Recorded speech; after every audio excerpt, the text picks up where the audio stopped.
Pinadadalo si Vice President Sara Duterte ng Senate Impeachment Court sa pagsisimula ng paglilitis sa Lunes, July 6. Live mula sa Senado, nangunguna sa balita si Mon Gualvez. Mon, anong utos ng Impeachment Court kay VP Sara? Jiggy, personal na pinadadalo si Vice President Sara Duterte sa pagbubukas ng kanyang impeachment trial sa Lunes, alas 2 ng hapon.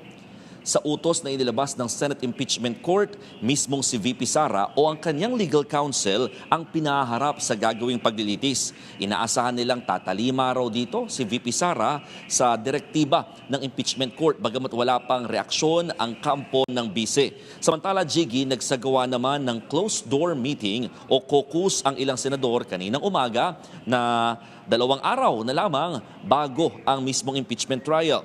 O 3, tumagal ang pagpupulong ng halos 2 oras. 10 senador ang kabilang sa ginawang caucus, kabilang sina Senate President Win Gatchalian, Senate President Pro Tempore Tito Soto, maging ang iba pang miyembro ng mayorya na sina Senador Ping Lacson, Risa Ontiveros, Erwin Tulfo, JV Ejercito, Mig Zubiri at Cheese Escudero. Dumating din ang ilan sa minority senators, kabilang naman sina Senators Robin Padilla at Loren Legarda. Tumanggi nang magbigay ng pahayag ang mga senador kaugnay sa napag-usapan sa meeting. Nauna nang tiniyak ni Senator or Senate President Win Gatchalian na handa na itong Senado para sa gagawing paglilitis. Jiggy.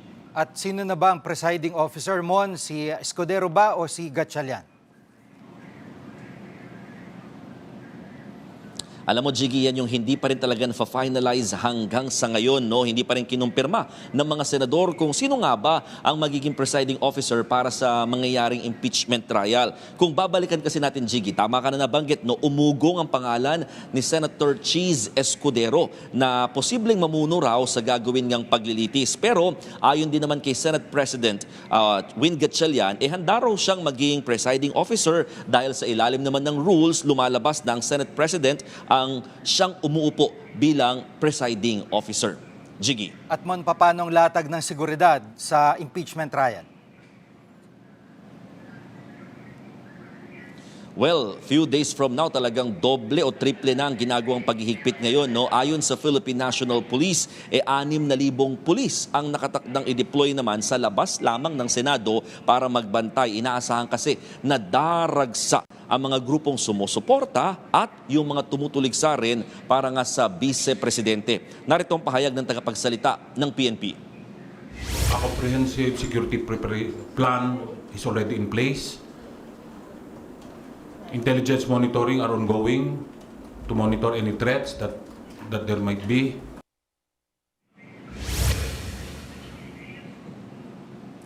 Jiggy, nauna nang ipinag-utos ni Senate President Win Gatchalian na sa mga law enforcement agencies yung mahigpit nga na seguridad hindi lamang sa labas kundi pati na rin dito sa loob ng Senado. Actually kanina, mga bandang tanghali, may mga pulis din na nakita tayo na talagang patuloy na nag-iikot at nag-iinspeksyon last minute dito sa loob ng Senate premises. May ilang pulis din daw na nakatakda kasing i-deploy hindi lamang sa labas kundi pati na rin mismo dito sa loob ng Senado. Jiggy. Mon, nagkaroon ka ba ng pagkakataon na makausap si Senator Marcoleta kaugnay nung kasong plunder laban sa kanya? Sayang, Jiggy, hindi siya kasama at hindi siya dumalo sa ginawang caucus o closed-door meeting ng mga senador. Pero nagtanong tayo sa ilang mga senador na napagbigyan ng media para magbigay ng kanilang pahayag, specifically si Senator Erwin Tulfo. Natanong natin kung anong reaksyon niya tungkol nga dito sa pagkasampa ng kaso kay Senator Rodante Marcoleta sa Sandigan Bayan. Pero ayon sa kanya, puro impeachment trial matters lamang daw ang napag-usapan sa ginawa nilang pagpupulong. Pakinggan natin ang maikling pahayag ni Senator Erwin Tulfo. Pag-usapan po ba si Senator Marcoleta po? May filing po yan. Usapan ng mga about other senators, it's just impeachment. Ang pinag-usapan na namin is all about impeachment. Binigyan kami ng mga documents para to follow yung sequencing. That's it.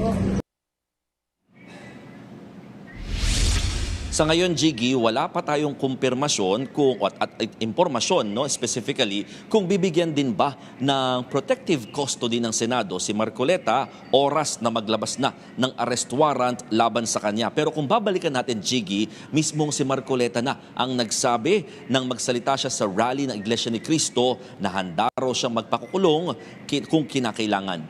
Jiggy. At kung sakali pa aresto si Senator Marcoleta, anong implikasyon nito sa botohan sa impeachment?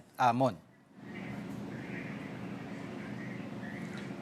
Nako, Jiggy, yan ang maganda pag-usapan din talaga sa ngayon dahil base sa saligang batas, 2/3 ng lahat ng senador ang kinakailangan para ma-convict si VP Sara. Ibig sabihin, mula sa 24 na bilang ng mga senador, 16 ang kailangan na boto. Pero ngayong nakakulong si Senator Jinggoy Estrada at nagtatago naman si Senator Bato de la Rosa dahil sa arrest warrant ng International Criminal Court, may mga nagsasabing hindi na magiging 24 ang bilang ng mga senator judges. Idagdag pa dyan, sakaling ang arestuhin na rin si Senator Marcoleta. Kung bibilangin natin, Jiggy, 24 minus 3 magiging 21 na lamang at ang 2/3 niyan ay lumalabas na 14 senators. Pero Jiggy, ayon mismo sa yung defense panel ni former Chief Justice Renato Corona, pwedeng ang mga senator judges na raw ang magkasundo kung babaguhin yung tinatawag nga na threshold o naturang bilang.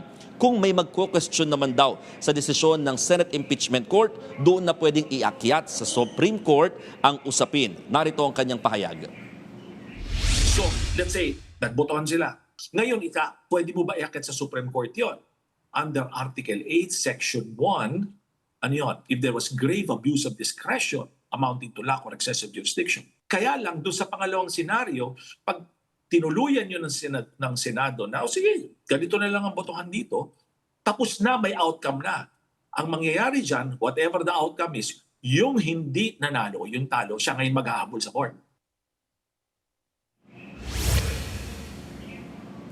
Jiggy, bubuksan din daw sa publiko itong mismong impeachment trial ni VP Sara. Nasa 61 upuan ang nakalaan para sa public na kailangan nilang mag-apply through the Visitor Management System o VMS. Online ito sa Senate website or Facebook page. No? Doon makikita para makapanood ang nais maka-witness nitong magiging paglilitis ng impeachment trial para kay VP Sara. Yan muna ang latest. Balik sa iyo, Jiggy. Yan ang ulat ni Mon Gualvez live mula sa Senado. Mga kapatid, Jiggy Manikad po, pagdating sa mahalagang balita sa loob at labas ng bansa, dapat una sa lahat, mag-follow at mag-subscribe na sa social media pages ng News 5.